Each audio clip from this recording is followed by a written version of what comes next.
de fluorescencia que tenemos en el laboratorio es marca Shimatsu, modelo RF6000, es un equipo bastante nuevo de la marca. Les voy a explicar de forma rápida cómo los componentes, porque realmente es muy sencillo su componente físico y operación pues a nivel del equipo, ¿cierto? Físico. Listo, entonces es relativamente parecido en su estructura a un V, con ciertas diferencias que ustedes vieron en la parte de componentes, y voy a explicar como ya a grandes rasgos cómo es el equipo. La parte lateral, ustedes ven acá, tiene una rendija, ¿cierto? Aquí tiene un ventilador, en el caso se extrae el calor interno del equipo, ¿cierto? En esta parte también tiene otra rendija, y en esta parte de acá abajo también tiene otra rendija. Esta tapa que ustedes ven acá, aquí se encuentra la lámpara. Es una lámpara de arco de xenón, ¿cierto? Es una lámpara con muy alto voltaje, ¿cierto? Entonces hay que tener mucha precaución en el momento que pues, idealmente nosotros no deberíamos manipular la lámpara, ¿cierto? Si la lámpara se acota su vida útil, que si no mal recuerdo creo que 2000 horas, lo ideal es llamar al representante de la marca para que nos haga el cambio de la lámpara, porque es una lámpara con alto voltaje, genera mucho calor, y adicional a esto, pues si se reemplaza por una pieza que no sea la correcta o si se instala de manera inadecuada, podría explotar, ¿cierto? Entonces puede ser muy peligroso en caso de que se instale mal o que se reemplace por una pieza que no sea la original. Entonces, como primera advertencia, inclusive pues aquí nos dice lo que les estoy diciendo de forma verbal, aquí está escrito, ¿no? Y marcado pues ahí grande para que lo tengan en cuenta en el momento de operar el equipo. ¿Listo? Entonces este de acá es el compartimento de la lámpara arco de xenón. En la parte lateral al fondo acá están los puertos en donde se conecta vía cable con el software que está precisamente con un computador, y también está la fuente de poder que está acá. El equipo siempre ustedes, al igual que todos los equipos que vayan a operar, fíjense muy bien el tipo de voltaje que requiere el equipo. Todos los equipos que requieren necesidades de voltaje diferentes, hay unos que son 110, hay otros que son 220. Entonces es muy importante tener eso en cuenta, porque si yo conecto un equipo que es 110 a un 220, pues se quemó el equipo y esos equipos son costosísimos, ¿cierto? Entonces es muy importante siempre que ustedes verifiquen qué voltaje requiere el equipo, y eso siempre lo encuentran por la zona donde se conecta. Entonces aquí en esta etiqueta que está acá, o inclusive en el manual o en el instructivo del equipo, debería decir las especificaciones técnicas, y este equipo, como les digo, es 110 voltios. Entonces conectamos a una toma 110, ¿cierto? Bueno, ¿qué más? Tenemos por acá en la parte de atrás, no hay mucho. También tenemos otros puertos, no es para una personal, pero hay otros puertos, como les decía, por el computador, alcanzan como a ver, que tiene varias entradas. Acérquense si pueden por acá. Por acá andan a ver que tienen como otros puertos. Listo. El equipo se le pueden acoplar diferentes accesorios, como lo son, por ejemplo, el zipper. El zipper es como un accesorio adicional, que es una bomba peristática que me permite a mí pasar flujo constante de una muestra. Entonces el equipo te muestra a vos la señal de forma constante, no una lectura puntual, sino que es una lectura en el tiempo. Entonces yo paso la muestra a través de ese accesorio y empieza a circular, ¿cierto? Y de hecho el zipper o el accesorio se puede ubicar por esta parte. En el cual entra un tubito, sale otro tubito, entra la muestra, se lee la muestra y sale de forma continua, ¿cierto? Es uno de los tantos accesorios que tiene. Otro es celdas para varias mediciones, bueno, tiene un catálogo completo de accesorios que pueden usar. Listo. Aquí vemos un LED, está acá, que es un indicador de color. Entonces él tiene tres colores principales: color blanco, color verde y color azul como moradito, ¿cierto? El blanco me da a entender a mí que el equipo se está chequeando, su sistema está iniciándose, ¿cierto? Cuando yo lo enciendo, él se pone blanco, y me da a mí a entender de que el equipo se está primero configurando. Recuerden el UV cuando sonaba y parecía que estaba chequeando los motores, el sistema óptico, el sistema mecánico, ¿cierto? Lo mismo, este es un equipo espectroscópico también. Entonces también tiene un sistema óptico y mecánico. Entonces cuando está blanco me da esa información de que está chequeando toda la parte de los sistemas. El verde me indica que el equipo está listo para la medición. Y el azul como morado, pues ahorita ven qué colores, no sé todavía qué colores específicamente, me indica que el equipo está en lectura. Cuando el equipo está en lectura yo no puedo abrir la tapa. Si el equipo está leyendo y abro la tapa, se me cancela automáticamente la medición porque le está entrando radiación externa, lámparas o pulsa que esté bien. Entonces, eso a tener en cuenta. Listo. Entonces en la parte de acá tenemos el botón de encendido, el switch de encendido. Este de acá, es simplemente una perillita de encender o apagar, no tiene más. Listo, entonces vamos a darle encendido. Y van a escuchar cómo suena el sistema mecánico LED blanco. Y esperamos un momento. Recuerden que los sistemas ópticos o los equipos espectroscópicos lo recomendable es encenderlos unos 30, 40 minutos antes de yo empezar a leer para que todo el sistema se estabilice y la lámpara también se estabilice. Dame un minuto. Listo, ya se puso verde, ya esperaríamos los 30 minutos para poder hacer el análisis. Esta parte de acá es la compuerta de muestras, ¿cierto? Entonces ya como ven ahorita, pues simplemente se levanta o se cierra. Entonces la abrimos y aquí vamos a poder observar entonces, aquí tienen que ir pasando una a una, la compuerta de muestras. Entonces, si ustedes ven acá, yo creo que sí, acá, ven acá hay una ventana que está en ¿listo? ¿Qué ven ahí? Sí. Una ventana, otra ventana, una ventana, otra ventana. ¿Listo? Lo que ven ahorita en la parte de teoría, que el equipo hace, digamos que una detección a 90 grados de la fuente de radiación. Entonces, fuente de radiación y detecta a 90 grados. Entonces, si ven, en esta parte de acá hay una ventana. Esa es la ventana de excitación. Obviamente, la lámpara está acá. La ventana por donde sale la radiación de la lámpara, pues es la ventana de excitación en la que me interactúa con la muestra pues absorbe esa energía, luego la emite. Como fluorescencia, algunos analitos son fluorescentes, no todos son fluorescentes, para aclararlo. Y pues se dispersa para todas las direcciones. Y en parte de esa dirección es la parte donde está el detector, que es a 90 grados de la lámpara, ¿cierto? Entonces, ventana de excitación y ventana de emisión. ¿Listo? Si se fijan, cada ventana tiene como unos, no sé, unos clipsitos así. Son estos palitos. Son unos clips. En esos clips es donde yo ubico mis filtros de radiación, que también les muestro la profe. Estos de acá, ¿cierto? Entonces, ellos vienen codificados de acuerdo a ciertas características y pues al color obviamente en el que están compuestos. El manual no es muy específico en decirme, por ejemplo, si tienes esta muestra, usa este filtro para este problema, o para esta radiación parásita, o para esta radiación de segundo orden, ¿cierto? El equipo o el manual no te dice específicamente usa esta o esta o esta. Lo que nos dice el manual es, yo le sugiero que podría usar esta, porque esta aplicación de los filtros, bien sea en la posición de la ventana de excitación o en la ventana de emisión, pues varía mucho dependiendo del analito, ¿cierto? Es muy de testeo o de tanteo que uno vaya ubicando esos filtros. Igual el manual nos dice más o menos cuáles podrían ser útiles dependiendo del tipo de radiación que estoy obteniendo. Entonces, por ejemplo, fíjense en esta primera gráfica tenemos, bueno, aquí no lo miden transmitancia, aquí no miden longitud de onda, y si ven este pico dice que es luz de excitación, porque parte de la radiación de la lámpara pues se refleja o se refracta para cierta posición y me llega al detector, y obviamente el detector pues la detecta, entonces nos muestra mucha intensidad. Entonces nos dice, si yo uso un filtro L42, pues puede como opacar o enmascarar esa señal y me la quita del espectro, ¿cierto? Entonces me la elimina para yo poder interpretar el pico que me interesa, que es fluorescencia, que es lo que está casi siempre como que lo cubre el pico de excitación. ¿Listo?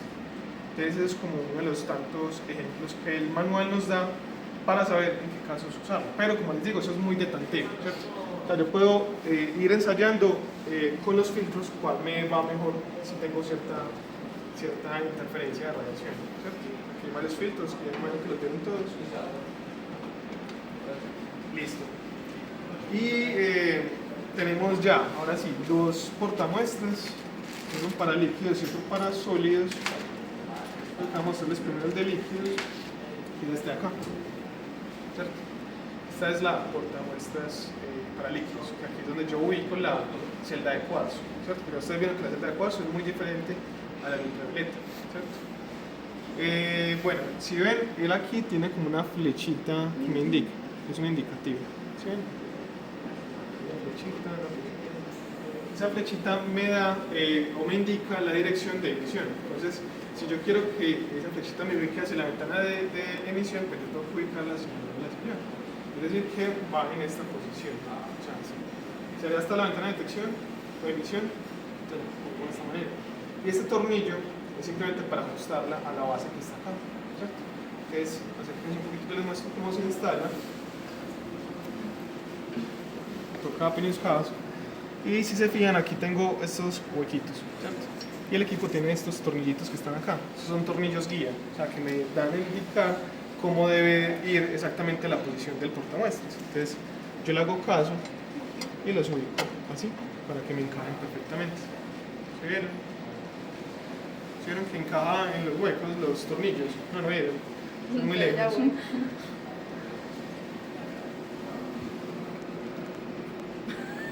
Estos tornillos deben encajar en estos huequitos que quedan en el portamuestras. Y esta entonces es la ventana de excitación. Sí, de hecho ahí se ve el color verde de la lámpara. ¿Sí lo ves? Excitación, emisión. Exacto. Okay. Ajá. Igual síganle como la lógica a cada uno de los pasos. Si aquí está la lámpara, entonces por aquí debe salir La excitación. la lámpara, ¿cierto? Listo, entonces el tornillo simplemente yo para ajustar, para que me quede pues ahí como asegurado la portamuestra, ¿cierto? Listo. Y la muestra pues ya se pone normal, con una celda que ustedes vieron. Tenemos esta celda que está nueva, es una celda de cuarzo, pero pues, está cubierta en papel, ¿cierto? Pero es la misma. Igual ustedes se fijan acá y dice, bueno, dice la marca y dice por acá Quartz fluorómetro, celda de, pues para el equipo de fluorometría de cuarzo. Nos dice la longitud de paso, bueno, lo que nos menciona pues características de la celda. Y esta que la acabamos de usar ahorita es la misma, celda fluorímetro, ¿cierto? Es muy específico el tipo de celda que estamos usando. Y es la que ustedes tenían ahorita, ya viene con una tapita, pues como podemos ponerle encima si coloca la muestra. Entonces se toma y se coloca en la posición. Es muy simple realmente la ubicación. Esto es con respecto a la portamuestras líquida. Ahora vamos con la portamuestras de sólidos, que suele ser un poquito más engorroso que la de líquidos. Les voy a explicar por qué. Porque hay que ubicar una muestra, la prensa de muestra. Bueno, esa es la portamuestras o la prensa para portamuestras sólidas, ¿cierto? Entonces es lo mismo, tiene aquí los agujeros para los tornillos guía, tiene un tornillo para ajustarla, para que quede ahí fija en el soporte, y viene con una prensa, esta que ustedes ven acá. Si yo la tiro para atrás, pues hay prensa, ¿cierto? Y resulta que viene también con estos accesorios.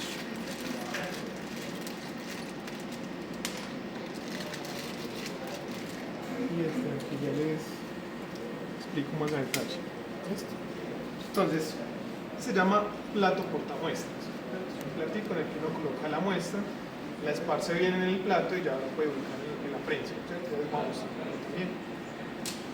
Este es el espaciador 1. El espaciador 1 es simplemente una arandelita chiquita. ¿Listo? Y este es el espaciador 2, que es un poquito más ancho. ¿Listo? Ahora, ¿para qué uso un espaciador? ¿Para qué uso uno u otro o ambos? ¿Cierto? Y eso depende mucho de la intensidad de fluorescencia de mis muestras, ¿cierto? De mis analitos específicamente. Digamos, yo podría ubicar simplemente el plato en esta posición. Si aquí queda la muestra, entonces tiene que quedar hacia la parte donde está pues el hueco, por así decirlo. Entonces yo simplemente completo la muestra y ya les voy a mostrar que si no, pues puede ser igual.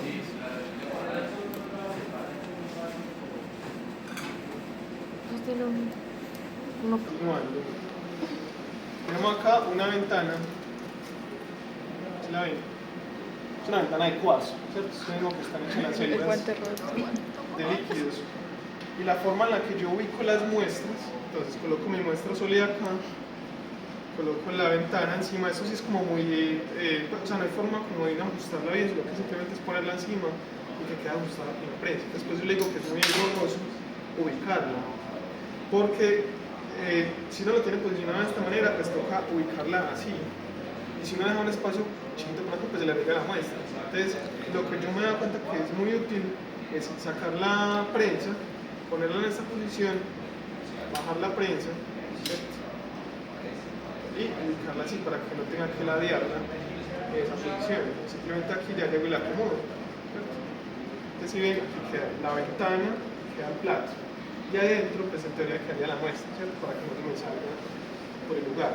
Y yo la ubico también lo mismo, yo la ubico así. Queda la radiación por esta parte, interactúa con la muestra y rebota emisión con el detector, ¿cierto? Pero cuando yo le doy muestras sólidas, ahorita les muestro cuando hagamos la parte del laboratorio, pues ya la parte experimental, que sí o sí me trae consecuencias usar esta celda, ¿cierto? Que me da un ruido en el espectro. Para que lo entiendan. Listo, entonces ahora, para que yo use el espaciador, ¿cierto? Y eso tiene que ver porque ya ustedes vieron que no todas las moléculas son fluorescentes. Hay unas que son más intensas en fluorescencia, hay otras que no tanto, ¿cierto? Entonces, cuando yo necesito que haya más moléculas acá, tengo que agregar más cantidad, ¿cierto? Entonces, para eso yo utilizo o el espaciador 1, que es un poco más chiquito, y amplío como el fondo del portamuestra, o sea, me cabe más muestra en el portamuestra, entonces hay más digamos, respuesta de intensidad de la señal porque hay más moléculas que están interactuando. O si ya la muestra es muy poco fluorescente, pues aumento más inclusive con este espaciador. Entonces miren que ya cantidad de muestra pues, es mucho mayor que simplemente el platito. Si lo pongo así, pues es muy poquito, si lo pongo así, es casi que este tamaño de muestra, entonces es más cantidad.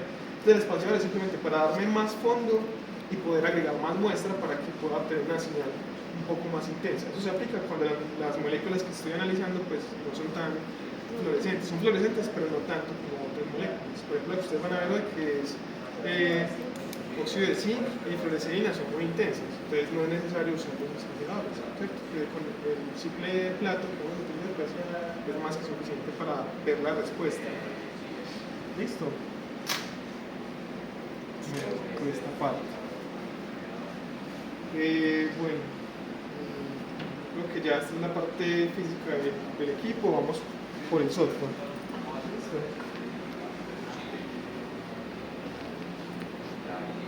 Bueno, entonces para ingresar al software, ingresar al software es de esta manera, es Lab Solutions RF, ¿cierto? Lab Solutions RF. Yo le doy doble clic y me aparece esta interfaz.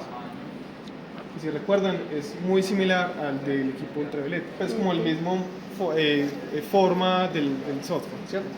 Lo único que varía es que es diferente aplicación en el equipo, ¿cierto? Y aquí nos aparecen diferentes modos de medición.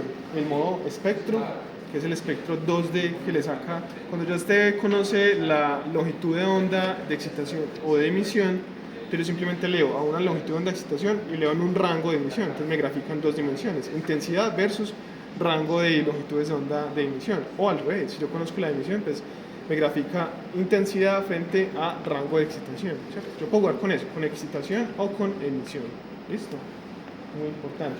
Y ya, si yo desconozco mi longitud de onda de excitación o de emisión, pues yo hago un espectro tridimensional, que es lo que les estaba mostrando ahorita la profe. Nos grafica en tres dimensiones, el eje X creo que es el de emisión, el eje Y es de excitación, y hay dos formas de verlo, en eje Z, o sea, tres dimensiones, eje X, Y, Z, o en código de colores. Código de colores me dice un espectro, emisión, excitación y con mapas de colores. El color me indica la intensidad de la señal, ¿cierto? Ya lo vamos a ver más a detalle. Yo sé que puede ser muy enredado así, pero ya lo vamos a ver más cuando lo estemos aplicando. ¿Listo? Tenemos el modo de cuantificación, que es simplemente una curva de calibración. Yo le coloco unos patrones, le coloco unas muestras y ya me grafica la curva de calibración y me determina la concentración de la muestra problema, ¿cierto? Ahora, si yo no quiero hacer una curva de calibración, si simplemente quiero medir una muestra puntual y quiero ver cuánto es su intensidad, pues le doy en modo fotométrico. En modo fotométrico simplemente la muestra, leo y me dice la señal de intensidad no me da una curva, no me pide una curva de calibración, simplemente una sola muestra puntual o un solo estándar puntual. ¿Listo? Y el time course es un modo de lectura en el que yo coloco mi muestra, le doy a aplicar y me grafica la pérdida de fluorescencia a través del tiempo. Entonces en el eje Y tengo la intensidad de fluorescencia y en el eje X tengo el tiempo. Entonces él irradia la muestra, apaga la lámpara y mide cuánto es el tiempo que la fluorescencia pues está ahí todavía generando emisión, ¿cierto? Estos análisis especiales, estos no los vamos a ver, son análisis más complejos de entender quizá, y son el rendimiento cuántico y la eficiencia cuántica, ¿cierto? No voy a entrar mucho en detalles porque pues no es mucha aplicación para el curso. ¿Listo? Entonces vamos a ver cómo se genera un espectro 3D o tridimensional. Entonces lo vi en 3D Spectrum y me abre el software, ¿cierto? Como todos los equipos, tengo que enlazar software con equipo, software con equipo. Para eso, entonces lo doy acá donde dice Connect, ¿cierto? Y me dice que ya han pasado 10 años desde que se instaló el instrumento. Eso es algo que ya pues, el fabricante nos lo dejó así, eso no hay problema, le damos en aceptar. Es un problema ahí del software, pero no hay mucho lío con él. Simplemente es una forma de que le instalaron. Listo, entonces ya me habilitó todas las opciones. De forma rápida, aquí puedo abrir los métodos que ya he creado, ¿cierto? O los archivos o las muestras que ya he leído. Y ahí pues ya lo leí hace un tiempo, quiero volver a abrirlo para ver cómo sale el resultado o compararlo. Entonces lo voy ahí en Open y me abre los datos, simplemente para eso. Aquí es cuando yo quiero darle en guardar el método que estoy creando o la lectura de muestra que estoy creando, le doy guardar, simplemente es lo que hemos visto hasta el momento. El review es el informe, ¿cierto? Si yo ya leí la muestra, quiero generar un informe en PDF, lo doy ahí y me imprime en un PDF el resultado. View, measurement es la medición, simplemente quiero hacer la medición. View quiero como graficar o hacer juegos con los datos, te lo envío. Y bueno, creo que eso es como por ahora principal. Aquí nos da información de cómo está el equipo en estos momentos. Entonces nos dice que la conexión fue aprobada, que la esfera de integración está siendo usada, bueno, un montón de información que nos da que el equipo está ok, ¿cierto? Si nos dice ok en todos, es que está bien, ¿cierto? Si nos dice que hay un problema, ahí nos da la alerta. ¿Listo? Y aquí lo que les decía, que apenas le damos la muestra, nos genera el mapa tridimensional, el que les estoy diciendo que es de emisión, excitación y en código de color la intensidad de la señal. Y si yo voy desplazándome por el mapa con el cursor, aquí me saca el espectro 2D. Entonces miren que está intensidad y rango de excitación, ¿cierto? De forma general. O sea, es como que extrae los datos, cuando yo voy moviéndome acá, los extrae y los grafica acá en 2 dimensiones. ¿Listo? Aquí yo puedo abrir y cerrar el diafragma. El diafragma es lo que tienen las cámaras, por ejemplo, que abre y deja pasar la radiación, o lo cierro, no lo deja pasar. Él también tiene un diafragma que permite la salida o el paso. Eso es muy útil específicamente cuando uno trabaja con muestras que son fotosensibles. Es decir, yo coloco una muestra y quiero leerla y no quiero que la lámpara esté irradiándola porque me la degrada, entonces cierro el diafragma para que no le pase radiación y simplemente se abra cuando va a hacer la lectura para que evite que se me degrade la muestra, ¿cierto? Entonces es muy útil en esos casos. Aquí voy a la longitud de onda que quiero leer, el autocero que ustedes ya vieron, el cero instrumental. Ya, ahí quiero dejarlo. Y aquí nos aparecen los parámetros del método. Entonces nos dice en este momento es que la longitud de onda de excitación, es decir, de la lámpara, está en 300 nanómetros. Y la longitud de onda de excitación, de emisión, perdón, está en 300 nanómetros. Es decir, que el detector está también en 300 nanómetros. Y aquí nos aparece la intensidad de la señal, ¿cierto? Si yo, por ejemplo, quiero modificar los parámetros del método, que aquí me aparecen, por ejemplo, dice excitación wavelength start, excitación wavelength end, o sea, desde qué longitud de onda empieza el barrido hasta que termina de la excitación, es decir, de la lámpara.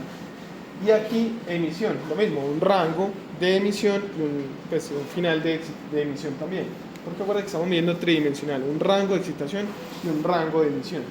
¿Listo? Un intervalo de datos cada 5 minutos, una velocidad de escaneo 6.000 nanómetros por minuto, el ancho de banda de excitación, es decir, el monocromador, el ancho de banda de emisión del detector, también 5 nanómetros, sensibilidad baja, y listo. Eso es como todo lo que tienen que ver. Si yo voy a crear un método, le doy en settings y lo veo acá, cómo lo quiero leer, 3D, emisión, excitación o sincrónico, 3D, que estamos buscando. ¿Listo? Longitud de onda en la que empieza, longitud de onda en la que termina. longitud de onda de emisión en la que empieza, longitud de onda de emisión en la que termina. Y la velocidad simplemente los parámetros del método, el instrumento, el ancho de banda espectral, ¿cierto? Eso no se mueve por lo regular. Y listo, si yo ya tengo un método creado y quiero analizarlo para no tener que hacer todos esos pasos, lo doy acá donde dice cargar, cargo el método y ya me aparecen las condiciones del método que yo había guardado. Listo, eso es todo lo que tengo que saber. Aquí pues, digamos que es relativamente simple de manejar, pero es muy chévere la aplicación. Entonces yo creo que ya podemos pasar con la parte experimental y vamos pasando.